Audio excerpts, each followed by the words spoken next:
इन देवरानी की जिठानी। सुरभि को शुरू से ही एक ऐसा ससुराल चाहिए था जिसमें उसकी कोई देवरानी ना हो और साथ ही उसका परिवार छोटा हो।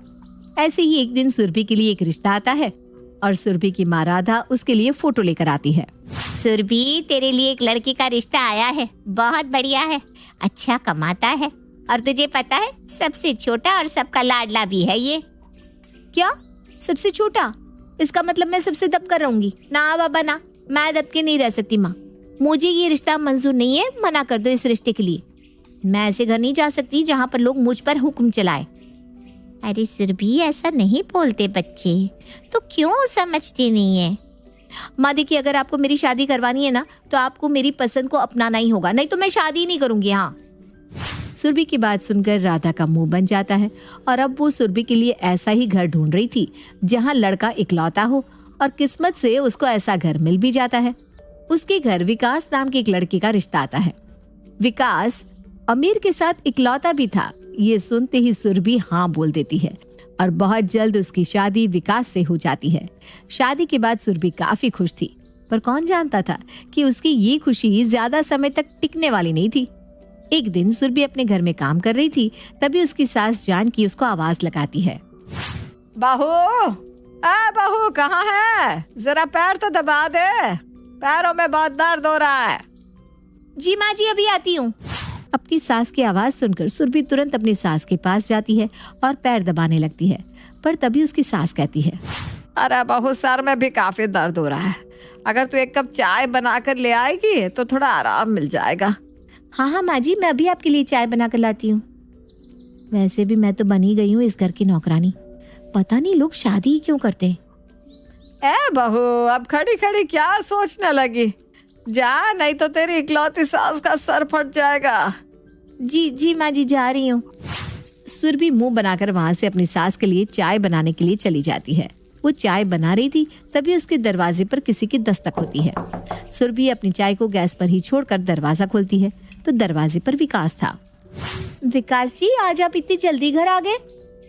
हाँ, आज बहुत थकान हो रही थी, इसलिए सोचा क्यों ना घर चला जाऊं और तुम्हारे हाथों की चाय पी लूं। तुम्हारे हाथों की चाय में जादू है, जादू। एक कप चाय पीने से सारी थकान दूर हो जाती है। अरे जब मैं ही इतनी बढ़िया हूँ तो मेरी चाय अच्छी नहीं होगी क्या? चलो आप फ्रेश हो जाओ, मैं माँ जी के लिए चाय बना रही थी, साथ में अब मैं आपके लिए भी चाय बना दूंगी। सुरभि अब एक बार फिर किचन में जाती है और वो 3 कप चाय बनाने लगती है। बाद में वो अपनी सास और पति के साथ बैठकर चाय पी रही थी। आज कितना अच्छा लग रहा है ना, मतलब हम सब साथ में हैं और इस तरह चाय पी रहे हैं। पर तुम्हें नहीं लगता कि खाली चाय हमें नुकसान पहुंचा सकती है? मतलब आपको चाय के साथ कुछ खाना है? आप यही रुकिए, मैं अभी लेकर आती हूँ। सुरभि अब अच्छे से समझ गई थी कि उसके घर वालों को चाय के साथ कुछ चाहिए था, इसीलिए वो उनके बोलने से पहले ही वहां से चली जाती है। क्या सोचा था? क्या हो गया? सोचा था अकेली घर में रहूंगी, सबकी लाडली होंगी, यहाँ की मालकिन बनकर रहूंगी, लेकिन मालकिन तो दूर, इस घर में तो मैं बस एक नौकरानी बनकर रह गई हूँ। गुस्सा आ रहा है, क्यों मैंने शादी कर ली? इतना काम तो मैंने कभी भी अपने मायके में भी नहीं किया। बेचारी सुरभि मालकिन बनना चाहती थी, घर की इकलौती बहू बनना चाहती थी। वो इकलौती बहू तो बन जाती है, पर उसको अपने घर में जरा भी आराम नहीं मिलता। ऐसे ही अब समय गुजरता है और गुजरते समय के साथ सुरभि घर के काम करते करते इरिटेट हो जाती है। एक दिन सुरभि मार्केट जाती है, जहाँ उसको उसकी सहेली नैना दिख जाती है। अरे नैना, तू यहाँ? हाँ यार, मैं अभी अभी यहीं शिफ्ट हुई हूँ अपने फैमिली के साथ। तू तो शादी करके हमें भूल ही गई, न जाने कहाँ गायब हो गई। अरे मैं कहीं भी गायब नहीं हुई हूँ, बल्कि मैं यहीं बगल वाली सोसाइटी में ही रहती हूँ। तुझे पता है नेहा भी यहीं आसपास रहती है? अच्छा, ये तो बहुत अच्छी बात है। मतलब देखना, हम तीनों यहीं आसपास में रह रहे थे और हमें ही नहीं पता था। यार नेहा का मुझे तो पता था, तेरा नहीं पता था। तुझे पता है शादी के बाद भी मैं और नेहा आपस में मिलते रहते हैं। है? ये तो बहुत अच्छी बात है। अच्छा एक काम करते हैं, तुम दोनों आओ कभी मेरे घर, मिलकर मस्ती करेंगे। वैसे भी मेरे घर में मेरी सास के अलावा कोई नहीं रहता। भाई मैं तो आ जाऊंगी, पर तू एक बार नेहा को बोल देना। तू जानती है ना नेहा बचपन से कैसी है, वो मेरे बोलने पर तेरे घर नहीं आएगी। ऊपर से और लेक्चर, जिसका घर है उसने बुलाया नहीं, मैं क्यों जाऊं, वगैरह वगैरह। तो चिंता मत कर, मैं घर जाकर अभी उसको मैसेज कर दूंगी। सुरभि आज बहुत दिन बाद अपनी दोस्त से मिली थी, इसलिए वो काफी खुश थी। सुरभि अब रात को ये खुशी अपने पति से भी बांटती है। अरे वाह, ये तो बहुत अच्छी बात है।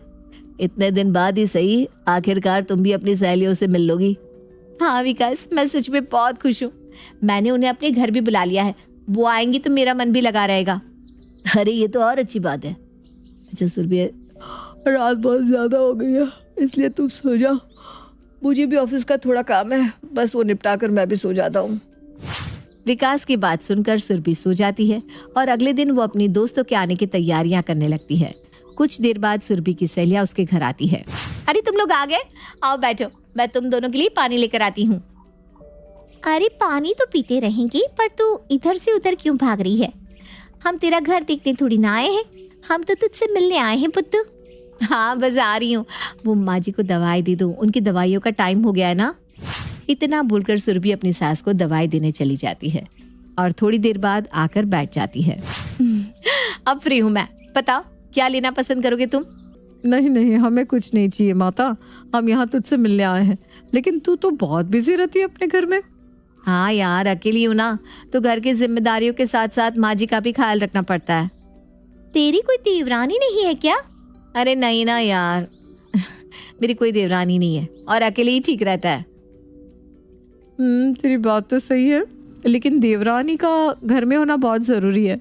देवरानी होती है ना तो घर के कामों में आसानी होती है। नैना सही कह रही है, देवरानी होने के बहुत से फायदे होते हैं। पता है, मेरी देवरानी घर का काम कर देती है, तब मैं बाहर कहीं घूम लेती हूँ। अब जैसे तेरे घर आई हूँ तो मेरी देवरानी मेरे घर का और मेरी सास का ख्याल रख रही होंगी। वैसे सुरभि, तू सच सच बताना, तू अकेले बोर नहीं होती क्या? हाँ नहीं तो, मुझे तो शुरू से ही ऐसा परिवार चाहिए था जहाँ लोग ज्यादा ना हो। कोई बात नहीं, वैसे अब तो तुझे आदत भी हो गई होगी ना। सुरभि नैना और नेहा की बात काट कर मस्ती में लग जाती है और कुछ घंटों बाद नेहा और नैना चली जाती हैं। वो दोनों वहां से चली तो जाती हैं, लेकिन उन दोनों की बात सुरभि के दिमाग में घूमने लगती है और वो इसी बात से परेशान भी रहने लगती है। समय गुजरता है और गुजरते समय के साथ अकेलेपन की वजह से सुरभि चिड़चिड़ी रहने लगती है। कोई भी उसको कुछ भी कहता तो सुरभि उसका उल्टा जवाब देती। उसका ऐसा बर्ताव देख उसकी सास उसकी माँ को फोन करती है और सारी बात बताती है, जिसके बाद राधा अपनी बेटी से मिलने के लिए उसके घर आती है। अरे समधन जी, आइए आइए, कैसी हैं आप? मैं तो एकदम अच्छी हूँ समधन जी, आप बताइए कैसी हैं? मैं भी बहुत अच्छी हूँ, पर अगर कोई परेशान है तो वो आपकी बेटी है। उससे कितनी बार पूछा कि बहू क्या हो गया, क्यों परेशान है तू, पर नहीं, मजाल है कि सीधे मुंह बात कर ले। कोई बात नहीं, अब मैं आ गई हूँ ना, मैं देखती हूँ इसको। कहाँ है वो? अरे होगी अपने कमरे में, चलिए मैं आपको उसके कमरे तक छोड़ दूँ। जानकी अब राधा को सुरभि के कमरे में छोड़ देती है और अपनी माँ को अपने घर में देख सुरभि के चेहरे पर आ जाती है लालिमा। वो सीधा अपनी माँ के गले लग जाती है। क्या हुआ मेरी बच्ची, कोई परेशानी है क्या? नहीं माँ, बस मुझे यहाँ अच्छा नहीं लग रहा।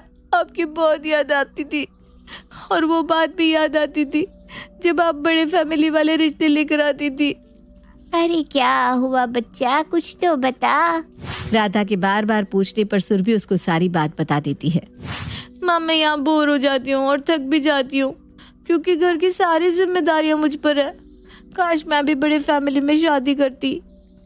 देख बेटा, बात ये नहीं कि तू बड़े घर गई है या छोटे घर, बात ये है कि तू कितनी खुश है। तुझे कभी किसी चीज की दिक्कत हुई या कभी लड़ाई झगड़ा हुआ है क्या? नहीं माँ। तो बस इस बात से खुश रहे, क्योंकि जो लोग कहते हैं ना कि देवरानी का होना जरूरी है, काम करवाती है, ये वो, तो मेरी बात कान खोल कर सुन। वहाँ भले ही मिल बांट कर काम होते हो, लेकिन काम के पीछे अक्सर लड़ाई झगड़े होते हैं। परिवार बड़ा हो या छोटा, वहाँ एकता और सुकून होना चाहिए। अगर तुझे कभी भी कोई भी परेशानी आती है तो तेरी सहेलियाँ तुझे नहीं देखेंगी, बल्कि तेरा परिवार तुझे दिखेगा।